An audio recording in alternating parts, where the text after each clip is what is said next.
मेरा पेट। काकाशी Sensei. Naruto पीछे।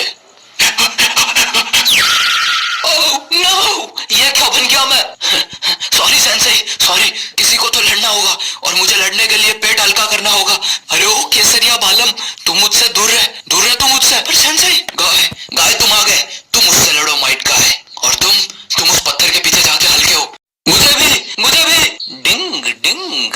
मैं क्या बोलता हूँ, ये 2 नंबरी काम छोड़ दे यार, तू अपन अच्छे दोस्त बन सकते हैं। अरे यार, बात करता है दोस्त बनने की। पहले तो अपनी कटिंग वटिंग ठीक करा यार, तेरे को देख के मारने को मन करता है। या फिर ये निंजा तोड़ी जैसा गमछा वमछा पहन के आया कर मेरे सामने। माइट माइट गाय, इसकी बात में दम है। चलो ठीक है, मैं कटिंग ठीक करवा लेता हूँ। सेंसेई सेंसेई, इसकी चाय मत पीजिए, इसी से मेरा पेट खराब हुआ है। अरे कुछ नहीं होता इससे। और वैसे भी काकाशी है ना, देखा, मुझे पता था काकाशी तू नाटक कर रहा है।